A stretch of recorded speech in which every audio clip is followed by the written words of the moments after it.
Friends, Vishnu భగవానుడి యొక్క నివాస స్థలమైన వైకుంఠం గురించి మీకు కూడా తెలిసి ఉంటుంది. కానీ అసలు ఆ వైకుంఠ ధామం ఎక్కడ ఉందని మీరు ఎప్పుడైనా ఆలోచించారా? నాసా సైంటిస్టులు నిజంగానే ఆ వైకుంఠ లోకాన్ని గుర్తించారా? ఫ్రెండ్స్, మన హిందూ ధర్మ గ్రంథాలలో దేవతల యొక్క నివాస స్థానాల గురించి చాలా సమాచారం లభిస్తుంది. శివుడికి కైలాస పర్వతం, బ్రహ్మదేవుడికి బ్రహ్మలోకం ఉన్నట్టే విష్ణు భగవానుడికి కూడా వైకుంఠధామం అనే నివాస స్థలం ఉంది. అసలు వైకుంఠం అంటే ఏంటి? అది బ్రహ్మాండంలో ఎక్కడ ఉంది? నిజంగానే శాస్త్రవేత్తలు ఆ వైకుంఠ లోకాన్ని గుర్తించారా? ఇలాంటి ఎన్నో విషయాల గురించి ఈ వీడియోలో తెలుసుకునే ప్రయత్నం చేద్దాం. వీడియోని స్కిప్ చేయకుండా ఎండ్ వరకు చూడండి. నిజానికి వైకుంఠం అంటే కుంటలేని ప్రదేశమని అర్థం. అంటే నిరాశ, ఒత్తిడి, పేదరికం, బద్ధకం లేని ఒక ప్రదేశమని అర్థం. వైకుంఠంలో నకారాత్మక శక్తులకు చోటు ఉండదు. జీవితంలో ఎల్లప్పుడూ మంచి కర్మలు చేసిన వారికి మాత్రమే ఇక్కడికి వెళ్లడానికి అనుమతి లభిస్తుంది. ఈ వైకుంఠ లోకాన్ని విష్ణులోకమని కూడా అంటారు. కాని శ్రీకృష్ణుడు చనిపోయిన తర్వాత దీన్ని గోలోకం అనే పేరుతో కూడా పిలిచారు. శ్రీకృష్ణుడు సాక్షాత్తు విష్ణు భగవానుడి అవతారం కావడంతో అతని నివాస స్థావరాన్ని కూడా వైకుంఠం అనే పిలుస్తారు. వైకుంఠ లోకానికి సంబంధించిన కొన్ని రహస్యాలు తెలుసుకున్న తర్వాత కొంతమంది సైంటిస్టులు సనాతన ధర్మంలో చెప్పినవన్నీ నిజాలని ఆరోపిస్తున్నారు. మన ధార్మిక గ్రంథాలలో 3 ప్రదేశాలలో వైకుంఠం ఉన్నట్టుగా వర్ణించబడింది.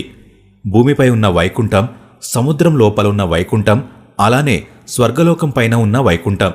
ఈ 3 వైకుంఠ ధామాల గురించి మన సనాతన ధర్మంలో కూడా వర్ణన లభిస్తుంది. భూమిపై ఉన్న వైకుంఠాల గురించి మాట్లాడుకుంటే మన భూమి మీద ఉన్న బద్రీనాథుడి మందిరాన్ని, అలానే ద్వారకాపురి మందిరాన్ని, జగన్నాథుడి మందిరాన్ని వైకుంఠ ధామాలని పిలుస్తూ ఉంటారు. కానీ మన హిందువులు ఈ 3 ప్రదేశాలలో బద్రీనాథుడి ఆలయాన్ని అత్యంత పవిత్రమైనదిగా భావిస్తారు. మన హిందూ ధర్మంలో ఉన్న అత్యంత పవిత్రమైన దేవుళ్లలో బద్రీనాథుడు ఒకడు. ఈ బద్రీనాథ్ మందిరంలో బద్రీనాథ్కి సంబంధించిన 5 రూపాలను పూజిస్తారు. విశాల బద్రి, యోగధ్యాన్ బద్రి, భవిష్య బద్రి, ఆది బద్రి, శ్రీవిద్య బద్రి. బద్రీనాథుడి యొక్క ఈ 5 రూపాలను పూజిస్తారు. ఈ 5 రూపాలను కలిపి పంచబద్రి అని అంటారు. విష్ణు భగవానుడు సత్యయుగంలో ఏ విధంగా బద్రీనాథుడి ఆలయాన్ని స్థాపించాడో అదేవిధంగా శ్రీకృష్ణుడు ద్వాపర యుగంలో ద్వారకాపురి మందిరాన్ని స్థాపించాడు. అందుకే వీటిని వైకుంఠధామాలని చెప్తూ ఉంటారు. అలానే కలియుగంలో ఉన్న జగన్నాథుడి మందిరాన్ని కూడా వైకుంఠధామం అని పిలుస్తూ ఉంటారు. బ్రహ్మపురాణంలో విష్ణు భగవానుడు జగన్నాథుడి మందిరంలో నీలమాధవుడిగా అవతారం ఎత్తాడని స్పష్టంగా చెప్పబడింది. ఫ్రెండ్స్, ఇవే భూమిపై ఉన్న వైకుంఠ ధామాలు. సముద్రంలో ఉన్న వైకుంఠ ధామం. ఫ్రెండ్స్, సముద్రంలో ఉన్న వైకుంఠ ధామం ఏంటి అని మీరు ఆలోచిస్తూ ఉండవచ్చు. ఆ వైకుంఠ ధామం మరేదో కాదు, పూర్తిగా నీటిలో మునిగిపోయిన శ్రీకృష్ణుడి ద్వారకా నగరాన్ని కూడా వైకుంఠమనే అంటారు. నిజానికి శ్రీకృష్ణుడు ద్వారకా నగరంతో పాటు మరొక నగరం కూడా స్థాపించాడని, దానికి మరియు వైకుంఠధామానికి కూడా సంబంధం ఉందని చాలామంది చెప్తూ ఉంటారు. కొంతమంది చరిత్రకారులు మరియు భూగర్భ శాస్త్రవేత్తలు కూడా శ్రీకృష్ణుడు ఆరావళి పర్వత శ్రేణి మధ్యలో ఒక నగరాన్ని నిర్మించాడని ఆరోపిస్తున్నారు. అక్కడికి మనలాంటి సాధారణ మనుషులు వెళ్లలేరని, కేవలం పుణ్యాత్ములు, కఠోర తపస్సు చేసిన సాధువులు మాత్రమే అక్కడికి వెళ్లగలరని చాలామంది ధర్మ పెద్దలు చెప్తున్నారు. స్వర్గం యొక్క వైకుంఠం. ఫ్రెండ్స్, ఇప్పుడు మనం అత్యంత ముఖ్యమైన వైకుంఠం గురించి మాట్లాడుకుందాం. ఆ వైకుంఠం బ్రహ్మాండం బయట 3 లోకాలపైన ఉంది. విష్ణు భగవానుడు ఆ వైకుంఠంలోనే నివసిస్తున్నాడు. విష్ణు భగవానుడి యొక్క ఈ వైకుంఠంలో లక్షల సంఖ్యలో సూర్యుళ్ళు, గ్రహాలు ఉంటాయని విష్ణు పురాణంలో ఎంతో విస్తారంగా చెప్పబడింది. విష్ణు భగవానుడి యొక్క ఈ నగరం మనకి కనిపించే ప్రకృతి కంటే 3 రెట్లు పెద్దగా ఉంటుంది. ఈ లోకానికి విష్ణు భగవానుడి యొక్క 96 కోట్ల మంది సేవకులు కాపలాగా ఉంటారు. దీన్ని బట్టి ఈ వైకుంఠ లోకం ఎంత పెద్దగా ఉంటుందో మీకు అర్థమయ్యే ఉంటుంది. ఈ లోకంలో విష్ణు భగవానుడు తనకి ఎంతో ప్రియమైన మహాలక్ష్మీదేవితో కలిసి నివసిస్తాడు. అసలు ఈ వైకుంఠ లోకం స్వర్గలోకం నుంచి ఎంత దూరంలో ఉందో తెలుసుకోవాలంటే మనం ముందు మనుషుల యొక్క మృత్యు చక్రాన్ని అర్థం చేసుకోవాలి. మన పురాణాల ప్రకారం ఒక వ్యక్తి తన జీవితంలో ఎవరికీ హాని తలపెట్టకుండా ఎల్లప్పుడూ మంచి కర్మలు చేస్తే అతను చనిపోయిన తర్వాత ఖచ్చితంగా స్వర్గలోకానికి వెళ్తాడని చెప్పబడింది. అయితే ఈ స్వర్గలోకం పైన జనలోకం ఉంటుంది. అది స్వర్గలోకం నుంచి 2 కోట్ల యోజనాల దూరంలో ఉంటుంది. అంటే దాదాపు 24 కోట్ల కిలోమీటర్ల దూరంలో ఉంటుంది. నిస్వార్థ భావంతో తమ కోరికలను త్యాగం చేసి జీవితాంతం పుణ్యమైన కర్మలు చేసిన వారు మాత్రమే ఈ జనలోకానికి వెళ్ళగలుగుతారు. ఇక్కడికి వెళ్లిన ఆత్మలకి దేవతల దర్శనం కలుగుతుంది. ఈ జనలోకం పైన తపోలోకం ఉంటుంది.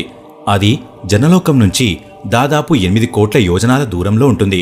అంటే జనలోకానికి దాదాపు 99 కోట్ల కిలోమీటర్ల దూరంలో తపోలోకం ఉంటుంది.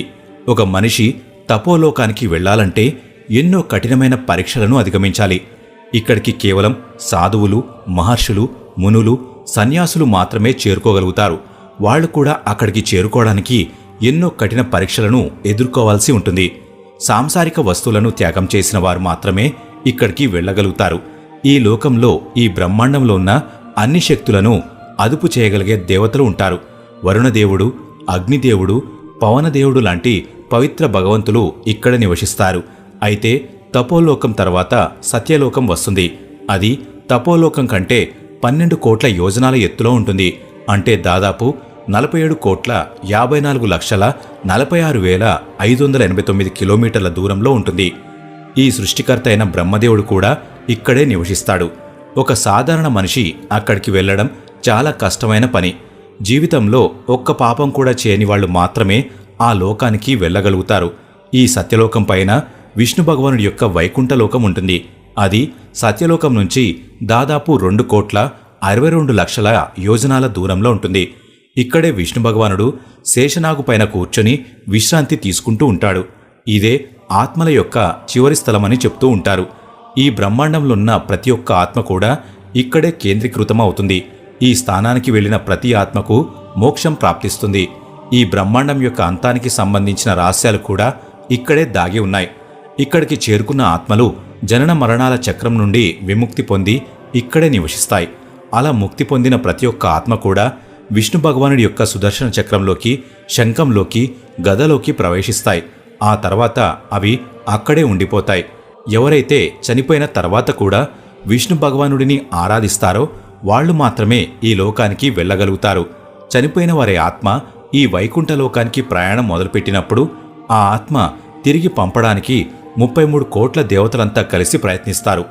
ఆత్మని మళ్లీ మనిషి యోనిలో కాని, ఇతర జీవి యోనిలో కాని పుట్టించడానికి ప్రయత్నిస్తారు. వాళ్ళు ఆ ఆత్మని వైకుంఠధామాన్ని దర్శించుకోకుండా అడ్డుకోవడానికి చూస్తారు. అని ఏ ఆత్మ అయితే ఈ పరీక్షలని విజయవంతంగా అధిగమిస్తుందో అదే విష్ణు భగవానుడిలో కలిసిపోతుంది. దానివల్లే ఆ ఆత్మలకి ముక్తి లభిస్తుంది. కానీ అసలు వైకుంఠం మన భూమి నుంచి ఎంత దూరంలో ఉంది అనే సందేహం మీకు కూడా కలిగే ఉంటుంది. మనం వైకుంఠం భూమి నుంచి ఎంత దూరంలో ఉంది అనే దాన్ని పరిశీలించినట్లయితే సైంటిఫిక్ లాంగ్వేజ్లో చెప్పాలంటే అది మనకి చాలా లైట్ ఇయర్స్ దూరంలో ఉంది. భాగవత పురాణంలో చెప్పిన దాని ప్రకారం వైకుంఠం ధృవతారల దగ్గర ఉందని తెలిసింది. అసలు మనం ఈ మానవ రూపంలో వైకుంఠలోకానికి వెళ్ళగలమా? ఫ్రెండ్స్, నాసా యొక్క జూనో అనే స్పేస్ క్రాఫ్ట్ ఈ ప్రపంచంలోనే అత్యంత వేగవంతమైన స్పేస్ క్రాఫ్ట్గా నిలిచి గిన్నిస్ బుక్ ఆఫ్ వరల్డ్ రికార్డ్స్లో చేరింది. అది గంటకి సుమారు 39,000 కిలోమీటర్ల వేగంతో ప్రయాణిస్తుంది. ఒకవేళ మనం ఈ అద్భుతమైన టెక్నాలజీతో వైకుంఠలోకానికి వెళ్లడానికి ప్రయత్నిస్తే మనం వైకుంఠలోకానికి చేరడానికి దాదాపు 10 బిలియన్ల 52 కోట్ల 30 లక్షల 85,000 గంటల సమయం పడుతుంది. అంటే దాదాపు 12 లక్షల సంవత్సరాల సమయం పడుతుంది. ఇంత సమయంలో 2 యుగాలు గడిచిపోతాయి. అంటే మనం కలియుగంలో వైకుంఠలోకానికి వెళ్లడానికి ప్రయత్నిస్తే భూమిపైన కల్కి జననం, కలి సంహారం కూడా పూర్తవుతాయి. కలియుగం పూర్తయి సత్యయుగం కూడా సగానికి పైగా పూర్తవుతుంది. అందుకనే ఈరోజు అడ్వాన్స్ టెక్నాలజీని ఉపయోగించి కూడా మనం వైకుంఠానికి వెళ్ళలేము. మనం టెక్నాలజీ సాయంతో అయితే వైకుంఠలోకానికి వెళ్ళలేం. కానీ ఆధ్యాత్మిక మార్గాలతో పుణ్యకర్మలు చేస్తే మనం వైకుంఠానికి చేరుకోవచ్చు. ఎవరికీ హాని కలిగించకుండా ఎల్లప్పుడూ మంచి పనులు చేసేవారు చనిపోయిన తర్వాత ఖచ్చితంగా వైకుంఠానికి వెళ్తారు. ధార్మిక గ్రంథాల ప్రకారం ఎల్లప్పుడూ నారాయణుడి పేరుని జపించే దేవర్షి నారదుడు ఈ బ్రహ్మాండంలో ఉన్న ప్రతి లోకానికి వెళ్ళగలుగుతాడు. అలానే వశిష్ఠ మహర్షి, భృంగ మహర్షి, విశ్వామిత్ర మహర్షి ఇలాంటి గొప్ప మహర్షులు కూడా వాళ్ల కోరిక మేరకు కావాలన్న లోకానికి వెళ్ళగలుగుతారు. అలానే మన మనుషులు కూడా ఆధ్యాత్మిక మార్గాలను ఎంచుకుంటే మనం బ్రతికున్నప్పుడే వైకుంఠ లోకానికి వెళ్ళవచ్చు. లేదా మనం భూమిపై ఉన్న వైకుంఠధామాలకి వెళ్ళవచ్చు. బద్రీనాథుడి ఆలయానికి, జగన్నాథుడి ఆలయానికి, ద్వారకాపురికి మనం చాలా సులభంగా వెళ్ళవచ్చు. వాటిని భూమి యొక్క వైకుంఠ ధామాలుగా పిలుస్తారు. దీనికి వాస్తవం వైకుంఠలోకానికి కూడా సంబంధం ఉండే అవకాశం ఉంది. ఫ్రెండ్స్, వైకుంఠలోకం గురించి తెలుసుకున్న తర్వాత మీకేమనిపిస్తుంది? మనం భవిష్యత్తులో టెక్నాలజీ సాయంతో వైకుంఠ ధామానికి వెళ్ళగలమని మీరు అనుకుంటున్నారా? మీ అభిప్రాయం ఏంటో ఖచ్చితంగా కామెంట్ బాక్స్లో కామెంట్ చేయండి. ఈ వీడియో ఇంతే ఫ్రెండ్స్. ఈ వీడియో మీకు నచ్చినట్లయితే లైక్ చేయండి. ఇలాంటి మరెన్నో వీడియోస్ కోసం ఇప్పుడే మన ఛానల్ని సబ్స్క్రైబ్ చేసుకోండి.